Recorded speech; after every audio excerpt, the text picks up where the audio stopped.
Everyone, welcome to my YouTube channel Study in Bengali. RRB NTPCর previous year কোশ্চেনের ক্লাসে তোমাদেরকে ওয়েলকাম। আমরা এখন RRB NTPCর প্রিভিয়াস ইয়ার কোশ্চেনগুলো নিয়ে আলোচনা করব। তাহলে চলো শুরু করা যাক। আজকের প্রথম প্রশ্ন, প্রথম ভারতীয় ক্রিকেট ক্লাব কবে গঠিত হয়েছিল? দেখো এখানে ব্যাক টু ব্যাক চারটে অপশান আছে, তোমরা প্রথমে অপশানগুলো দেখে নাও। 1792, 1781, 1757 এবং 1778। প্রথম ভারতীয় ক্রিকেট ক্লাব কবে গঠিত হয়েছিল? এটা কিন্তু এনটিপিসি 20/1/2021 প্রশ্ন। ঠিক আছে, তো আমাদের সঠিক উত্তর কিন্তু হয়ে যাবে 1792 সালে। ঠিক আছে, 1792 সালে কিন্তু প্রথম ভারতীয় ক্রিকেট ক্লাব প্রতিষ্ঠিত হয়েছিল, আর সেই ক্রিকেট ক্লাবটার নাম কিন্তু ছিল ক্যালকাটা ক্রিকেট ক্লাব। ঠিক আছে, ক্যালকাটা ক্রিকেট ক্লাব। মনে রাখবে মেলবোর্ন ক্রিকেট ক্লাব, যেটা বিশ্বের সবথেকে প্রাচীনতম ক্রিকেট ক্লাব, তারপরেই কিন্তু এই যে ক্যালকাটা ক্রিকেট ক্লাব, যেটা 1792 সালে প্রতিষ্ঠিত হয়েছিল, এটা স্থাপিত হয়েছিল। তো আমাদের সঠিক উত্তর হয়ে যাবে কিন্তু 1792। নেক্সট কোশ্চেন আমরা দেখে নেব। জাতীয় টিবি, ঠিক আছে, টিবি ফর টিউবারকুলোসিস, জাতীয় টিবি রোগ কর্মসূচি কবে গৃহীত হয়েছিল? দেখো ভারত সরকার জাতীয় টিবি রোগ কর্মসূচি গ্রহণ করেছিল, যাতে টিবি আক্রান্ত রোগীদের সংখ্যা ও টিবিতে আক্রান্ত রোগীদের মৃত্যুর সংখ্যা কমানো যায়। ঠিক আছে, দেখো এখানে অপশানগুলো তোমরা দেখে নাও। এখানে কিন্তু চারটে অপশান আছে। অপশানগুলি কি কি? 1962, 1963, 1964 এবং নিচে কিন্তু আছে 1965।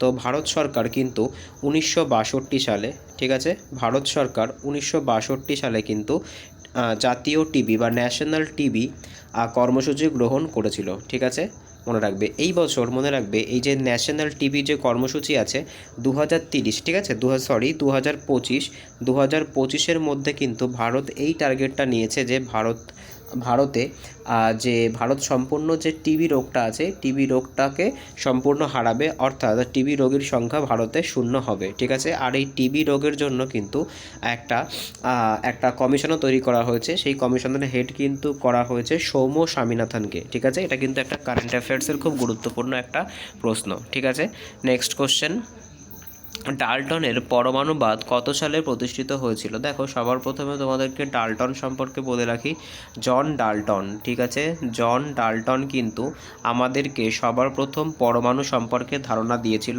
অর্থাৎ অ্যাটম সম্পর্কে কিন্তু ধারণা দিয়েছিল। ঠিক আছে, ডাল্টনের পরমাণুবাদ আমরা সকলেই পড়েছি। ঠিক আছে, ডাল্টনের যে পরমাণুবাদ সেটা কত সালে প্রতিষ্ঠিত হয়েছিল? অপশানগুলো দেখে নাও। 1808, 1809, 1801 এবং 1802। আমাদের সঠিক উত্তর হয়ে যাবে কিন্তু 1808 সালে।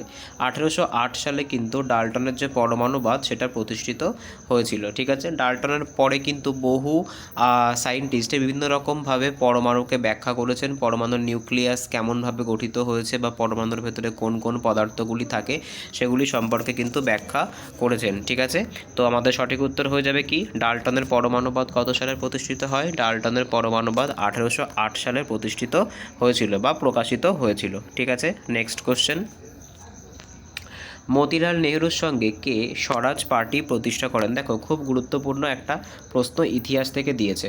সবার প্রথম তোমাদেরকে বলে রাখি, এই যে স্বরাজ পার্টি আছে এটা কিন্তু 1923 সালে গঠিত হয়েছিল। ঠিক আছে, স্বরাজ পার্টি কিন্তু 1923 সালে গঠিত হয়েছিল।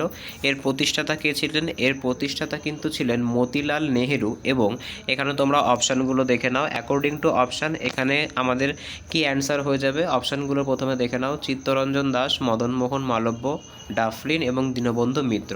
দেখো মতিলাল নেহরুর সঙ্গে, ঠিক আছে, মতিলাল নেহরুর সঙ্গে কিন্তু চিত্তরঞ্জন দাস, ঠিক আছে, চিত্তরঞ্জন দাস এই স্বরাজ পার্টিটার প্রতিষ্ঠা করেছিলেন। তো আমাদের সঠিক উত্তর কি হয়ে যাবে? সঠিক উত্তর কিন্তু হয়ে যাবে চিত্তরঞ্জন দাস। চিত্তরঞ্জন দাসই কিন্তু মতিলাল নেহরুর সঙ্গে 1923 সালে স্বরাজ পার্টি গঠন করে। এই স্বরাজ পার্টি গঠনের উদ্দেশ্য কী ছিল? বিদেশি সমস্ত জিনিসকে বয়কট করা। ঠিক আছে, মনে রাখবে এটা। এরপর দেখো কি আছে, মদনমোহন মালব্য।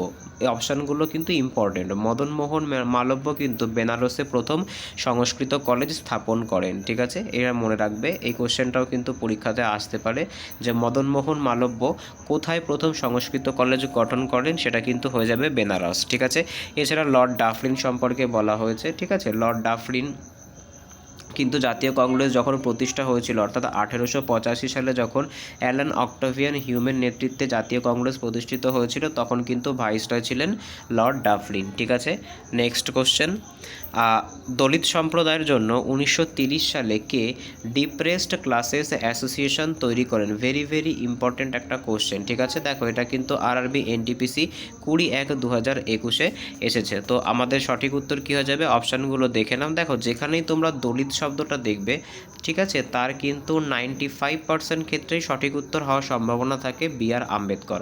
আর আমাদের এই প্রশ্নের সঠিক উত্তরও কিন্তু হয়ে যাবে বি.আর. আম্বেদকর। ঠিক আছে, তো তিনি দলিতদের জন্য কি প্রতিষ্ঠা করেন? দলিতদের জন্য কিন্তু তিনি ডিপ্রেসড ক্লাসেস সোসাইটি 1930 সালে প্রতিষ্ঠা করেন। ঠিক আছে, এছাড়া আম্বেদকর সম্পর্কে একটা এক্সট্রা ফ্যাক্ট তোমরা যদি জানো তোমরা অবশ্যই কমেন্টে জানিও। আমি তোমাদেরকে বলে দিচ্ছি। দেখো আম্বেদকর কিন্তু আমাদের যে ভারতীয় সংবিধান, সেই ভারতীয় সংবিধানের রচয়িতা কিন্তু ডক্টর বি.আর. আম্বেদকর। সংবিধানের 32 নম্বর ধারাকে কিন্তু তিনি সংবিধানের আত্মা রূপে বর্ণনা করেছেন। এছাড়া স্বাধীন ভারতের প্রথম ল মিনিস্টারও কিন্তু আম্বেদকরই ছিলেন। ঠিক আছে, দলিত যেখানে দেখতে পাবো আমরা, সেখানে কিন্তু তার 95% ক্ষেত্রে আমরা আম্বেদকরের নামটাই পেয়ে যাব। ঠিক আছে, নেক্সট কোশ্চেন, এছাড়া 1932 সালে কিন্তু ইনি গান্ধীজির সাথে পুনা চুক্তিও স্বাক্ষরিত করেন। ঠিক আছে, পুনা চুক্তিও কিন্তু 1932-এ আম্বেদকরের সঙ্গে গান্ধীজি স্বাক্ষর করেন। ঠিক আছে, নেক্সট কোশ্চেন, 1987 সালে কোন জার্মান রসায়নবিদ মৌলগুলিকে ত্রয়ী শ্রেণীতে বিন্যস্ত করেন? দেখো ভেরি ভেরি ইম্পর্টেন্ট কোশ্চেন, আর রেলের কিন্তু একটা ফেভারিট টপিক এই যে পিরিয়ডিক টেবিল আছে, সেই পিরিয়ডিক টেবিল থেকে কোশ্চেন করা। দেখো 3 ধরনের পিরিয়ডিক টেবিল সম্পর্কে আমরা জানি। একটা হচ্ছে নর্মাল ডে পিরিয়ডিক টেবিল, যেটা আমরা দেখতে পাই, যেটার সূচনা করেন কিন্তু দিমিত্রি মেন্ডেলিভ, একজন রাশিয়ান কেমিস্ট, আর যেটাকে কিন্তু সম্পূর্ণ রূপ দেন হেনরি মোজলে। আধুনিক যে পর্যায় সারণী বা পিরিয়ডিক টেবিল আমরা দেখতে পাই। এছাড়া রেলের ফেভারিট টপিকটা কিন্তু এই দুটোর মধ্যে একটাও নয়। রেলের ফেভারিট টপিকটা কিন্তু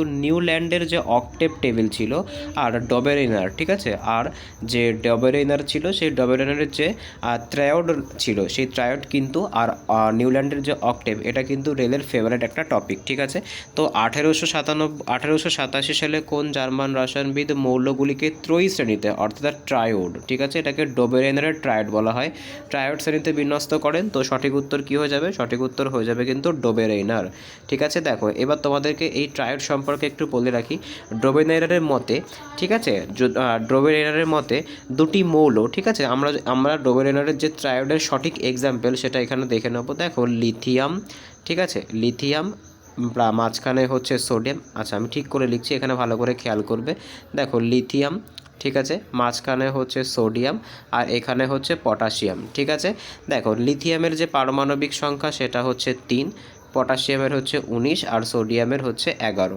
অ্যাকর্ডিং টু ডোবেনিয়ার যে প্রথম আর তৃতীয় মৌল আছে তার যে এভারেজ সেটা কিন্তু দ্বিতীয় মৌলটি হয়ে যাবে। অর্থাৎ লিথিয়ামের যে পারমাণবিক সংখ্যা 9 এবং পটাশিয়ামের যে পারমাণবিক সংখ্যা 19, এটাকে যদি আমরা 2 দিয়ে ভাগ করি তাহলে আমরা দেখতে পাবো 19 আর 3 22/2 অর্থাৎ 11।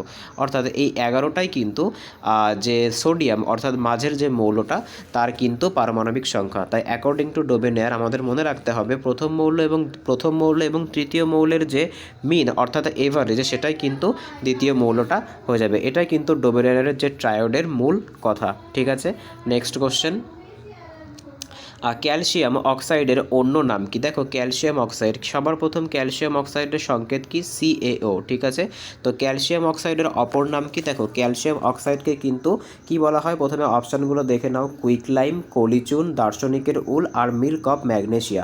দেখো যে ক্যালসিয়াম অক্সাইড আছে এটাকে কিন্তু চলতি ভাষায় অর্থাৎ অন্য নামে কিন্তু কুইকলাইমও বলা হয়ে থাকে। ঠিক আছে, কুইকলাইমও কিন্তু বলা হয়ে থাকে। এরপর দেখো আছে কলিচুন, কলিচুনের সংকেত কি? কলিচুনের সংকেত কিন্তু CaOH2। ঠিক আছে, কলিচুনের এটা কিন্তু সংকেত, এটাকে কিন্তু স্লেক্ট লাইম বলা হয়ে থাকে। ঠিক আছে, আর এই যে কুইক লাইম আছে এটাকে কিন্তু আর একটা নাম দেওয়া যেতে পারে, সেটা হচ্ছে পোড়াচুন। ঠিক আছে, তারপর দেখো যেটা আছে সেটা হচ্ছে ZNO, মানে অর্থাৎ দার্শনিকের উল, দার্শনিকের উলকে কিন্তু জিঙ্ক অক্সাইড বা ZNO বলা হয়ে থাকে। এরপর দেখো যেটা আছে সেটা হচ্ছে মিল্ক অফ ম্যাগনেসিয়া। ঠিক আছে, এটা কিন্তু একটা অ্যান্টাসিড অর্থাৎ হজমের ওষুধ রূপে কিন্তু এটা ব্যবহার করা হয়।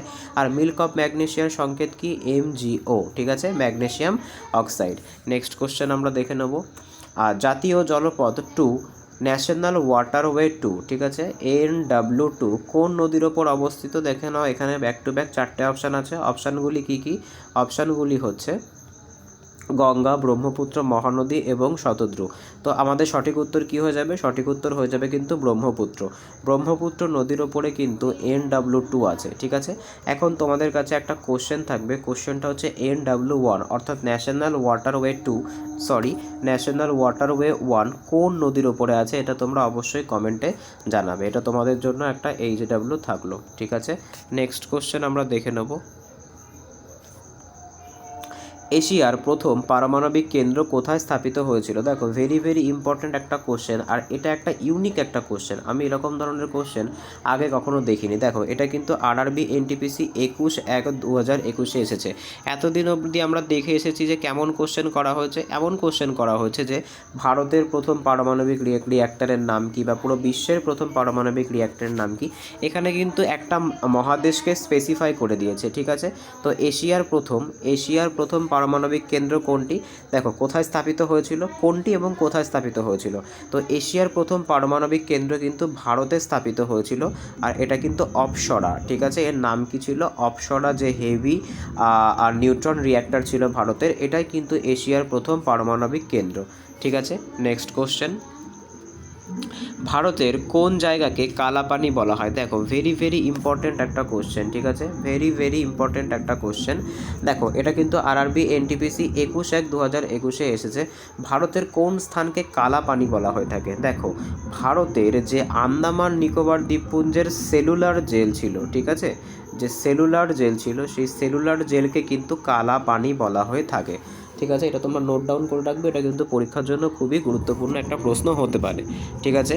নেক্সট কোশ্চেন, দ্রবণে হাইড্রোজেন আয়নের ঘনত্ব পরিমাপ করার জন্য কোন স্কেল ব্যবহার করা হয়ে থাকে? দেখো, আমি আবার রিপিট করছি, কোনো একটা দ্রবণে হাইড্রোজেনের ঘনত্ব কতটা, সেটা পরিমাপ করার জন্য কোন স্কেল ব্যবহার করা হয়ে থাকে? অপশানগুলো দেখে নাও। অপশানগুলো কী কী আছে? Richter scale, pH scale, calorimeter, আর হচ্ছে থার্মোমিটার। এটাকে তোমরা কিন্তু অপশান এলিমিনেটের মাধ্যমেও করতে পারো। আমি প্রথমে অপশান এলিমিনেটটা তোমাদেরকে দেখিয়ে দিই। দেখো, থার্মোমিটার দিয়ে কিন্তু আমাদের বডি উষ্ণতা মাপা হয়, তাই এটা ভুল হবে। ক্যালোরিমিটার দিয়ে কিন্তু কোনো জিনিসের তাপমাত্রা মাপা হয়, এটাও কিন্তু ভুল হবে। রিক্টার স্কেল দিয়ে কিন্তু ভূমিকম্প মাপা হয়, তাই আমাদের সঠিক উত্তর কিন্তু হয়ে যাবে পিএইচ স্কেল। যে পিএইচ স্কেল আছে, যেটা দিয়ে আমরা অ্যাসিডিটি, ঠিক আছে, অ্যাসিডিটি বা বেসিসিটি মাপি, ঠিক আছে, সেটাকেই কিন্তু বলা হয়ে থাকে পিএইচ স্কেল। আর এই পিএইচ স্কেল কে নির্মাণ করেন? এটা কিন্তু বিজ্ঞানী সোরেন সেন কিন্তু এই পিএইচ স্কেল নির্মাণ করেছিলেন। তো আমাদের সঠিক উত্তর কী হয়ে যাবে? আমাদের সঠিক উত্তর এই প্রশ্নের হয়ে যাবে কিন্তু পিএইচ স্কেল, ঠিক আছে। পিএইচ স্কেল কিন্তু আমাদের সঠিক উত্তর হয়ে যাবে। নেক্সট কোশ্চেন, লাক্ষাদ্বীপের অধিকাংশ মানুষ কোন ভাষায় কথা বলে? দেখো, যে লাক্ষাদ্বীপ আছে, সবার প্রথম লাক্ষাদ্বীপ কোন সাগরে আছে? এটা কিন্তু আরব সাগরে আছে। অনেকের কিন্তু কনফিউশন হয় যে লাক্ষাদ্বীপ আর আন্দামান দ্বীপপুঞ্জ কোথায় আছে। তো আমরা যদি এখানে ছোট করে একটা ভারতের ম্যাপ আঁকার চেষ্টা করি, তাহলে আমরা দেখতে পাবো, এটা যদি একটা ভারতের ম্যাপ হয়, যেমন তেমন করে এঁকেছি, এখানে কিন্তু আমরা দেখতে পাবো আন্দামান আর নিকোবর, ঠিক আছে। আর এইখানে কিন্তু আমরা দেখতে পাবো লাক্ষাদ্বীপ। এই লাক্ষাদ্বীপটা কিন্তু একটা প্রবাল দ্বীপ, ঠিক আছে, অর্থাৎ কোরাল রিফ দিয়ে কিন্তু এটা তৈরি হয়েছে। তো লাক্ষাদ্বীপের মানুষজন কোন ভাষায় কথা বলে? লাক্ষাদ্বীপের মানুষজন কিন্তু মালায়ালাম ভাষায় কথা বলে, এটা মনে রাখবে। এছাড়া লাক্ষাদ্বীপের কিন্তু কোনো নিজস্ব হাইকোর্ট নেই। কেরালার যে হাইকোর্ট, সেটাই কিন্তু লাক্ষাদ্বীপের অফিসিয়াল হাইকোর্ট, ঠিক আছে। নেক্সট কোশ্চেন, পুরো প্রোগ্রামকে মেশিন ল্যাঙ্গুয়েজে কে পরিণত করে? দেখো, যে প্রোগ্রাম ল্যাঙ্গুয়েজ থাকে, এটা কিন্তু একটা কম্পিউটারের প্রশ্ন, যে প্রোগ্রাম ল্যাঙ্গুয়েজ থাকে সেটাকে মেশিন ল্যাঙ্গুয়েজে কে পরিণত করে? তো এর সঠিক উত্তর কিন্তু হয়ে যাবে কম্পাইলার, ঠিক আছে। কম্পাইলার কিন্তু প্রোগ্রাম ল্যাঙ্গুয়েজকে মেশিন ল্যাঙ্গুয়েজে কনভার্ট করে, যাতে কম্পিউটার আমাদেরকে সঠিক তথ্য প্রদান করতে পারে, ঠিক আছে। নেক্সট কোশ্চেন, সিজদা ও পাইবস কে প্রচলন করে? দেখো এই যে সিজদা ও পাইবস আছে, এই যে প্রথা, এটা কিন্তু একটা মানে যে মেডিয়েভেল হিস্ট্রি আছে সেই মেডিয়েভেল হিস্ট্রি থেকে কোশ্চেন করেছে। এই সিজদা ও পাইবস প্রথা কে প্রবর্তন করেছিলেন? তো আমাদের সঠিক উত্তর হয়ে যাবে কিন্তু গিয়াসউদ্দিন বলবন। গিয়াসউদ্দিন বলবন কিন্তু এই সিজদা ও পাইবস প্রথা চালু করেছিলেন। সিজদা অর্থাৎ হাঁটু গেড়ে সম্রাটকে প্রণাম করতে হবে, আর পাইবস অর্থাৎ সম্রাটের পায়ে কিন্তু চুম্বন করতে হবে। ঠিক আছে, এছাড়া দেখো যেখানে কিন্তু আকবরের কথা আছে, আকবর কিন্তু দিন-ই-ইলাহি প্রবর্তন করেন। এছাড়া কুতুবউদ্দিন আইবক, যাকে কিন্তু সুলতানি সাম্রাজ্যের প্রতিষ্ঠাতা বলা হয়ে থাকে, এনাকে কিন্তু লাকবক্সও বলা হয়ে থাকে। এছাড়া সুলতানা রিজিয়া, ইনি কিন্তু ভারতের প্রথম সুলতান, আর একমাত্র ভারতের প্রথম মহিলা সুলতান, এটা কিন্তু তোমরা খেয়াল রাখবে। Next question, virtual reality display কোন অঙ্গের সঙ্গে সম্পর্কযুক্ত? দেখো এখানে ভার্চুয়াল রিয়েলিটি ডিসপ্লে আছে, কোন জিনিসটার মাধ্যমে আমরা রিয়েল জিনিসগুলোকে অনুভব করতে পারি? ঠিক আছে, ভার্চুয়াল মানে অর্থাৎ দেখে। তো আমাদের সঠিক উত্তর হয়ে যাবে কিন্তু চোখ। ঠিক আছে, চোখের মাধ্যমে কিন্তু আমরা ভার্চুয়াল রিয়েলিটি ডিসপ্লে আমাদের চোখের সঙ্গে কিন্তু যুক্ত, এটাকে কিন্তু VR বলা হয়ে থাকে। ঠিক আছে, বর্তমান সময়ে কিন্তু যে প্রোগ্রামিংগুলো হয়ে থাকে সেক্ষেত্রে কিন্তু এই যে VRগুলো ব্যবহার করা হয়ে থাকে। ঠিক আছে, নেক্সট কোশ্চেন, মল্লথম্ব কোন রাজ্যের এক রাজ্য খেলা? দেখো এই যে মল্লথম্ব আছে, মল্লথম্ব কিন্তু একটা মল্লযুদ্ধ অর্থাৎ কুস্তি। ঠিক আছে, এটা কোন রাজ্যের রাজ্য খেলা? অপশানগুলো দেখে নাও, উত্তরপ্রদেশ, মধ্যপ্রদেশ, তামিলনাড়ু আর বিহার। নামটা শুনে তোমাদের মনে হতে পারে যে এটা তামিলনাড়ু, কিন্তু নয়, এটা কিন্তু মধ্যপ্রদেশের রাজ্য খেলা। ঠিক আছে, মধ্যপ্রদেশের রাজ্য খেলার নাম কি? মল্লথম্ব। ঠিক আছে, নেক্সট কোশ্চেন আমরা দেখে নেব, the nice guy who finished first কোন ক্রিকেটের আত্মজীবনী? দেখো এখানে কি কোশ্চেন করা হয়েছে, একটা আত্মজীবনী না, এটা কিন্তু একটা জীবনী। ঠিক আছে, তো দি নাইস গাই হু ফিনিশড ফার্স্ট, এটা কার জীবনী, কোন ক্রিকেটারের জীবনী? তো এখানে সঠিক উত্তর হয়ে যাবে কিন্তু রাহুল দ্রাবিড়, যেটাকে রাহুল দ্রাবিড়কে কিন্তু দি ওয়ালও বলা হয়ে থাকে। ঠিক আছে, দি ওয়ালও কিন্তু রাহুল দ্রাবিড়কে বলা হয়ে থাকে। ঠিক আছে, এখানে দেখো এখানে কিন্তু সচিন টেন্ডুলকারের কথা আছে। সচিন টেন্ডুলকারের লেখা আত্মজীবনীর নাম কি? Playing it my way. ঠিক আছে, প্লেয়িং ইট মাই ওয়ে, এটা কিন্তু সচিন টেন্ডুলকারের আত্মজীবনী। এছাড়া সুরেশ রায়নার যে আত্মজীবনী আছে সেটা কিন্তু সম্প্রতি প্রকাশিত হয়েছে, সেটার নাম কি? সেটার নাম কিন্তু বিলিভ। ঠিক আছে, বিলিভ কিন্তু সুরেশ রায়নার আত্মজীবনী। ঠিক আছে, তো আজকে এই অবধি ছিল। যদি ভিডিওটি ভালো লেগে থাকে তাহলে অবশ্যই চ্যানেলটিকে সাবস্ক্রাইব করো, বন্ধুদের সঙ্গে শেয়ার করো, ভিডিওটিকে কিন্তু লাইক করতে ভুলো না। ঠিক আছে, এছাড়া আমরা টার্গেট রাখি এই ভিডিওতে, ঠিক আছে, যে তোমরা এই ভিডিওটা লোকের কাছে অর্থাৎ তোমাদের বন্ধুদের কাছে যত পারো শেয়ার করবে। ঠিক আছে, এই ভিডিওটাতে কিন্তু আমরা এইম রাখি 1K ভিউজের। ঠিক আছে, তো তোমাদের কাছ থেকে এটা আমি আশা করতে পারি। তাহলে চলো দেখা হচ্ছে পরের ভিডিওতে, বাই।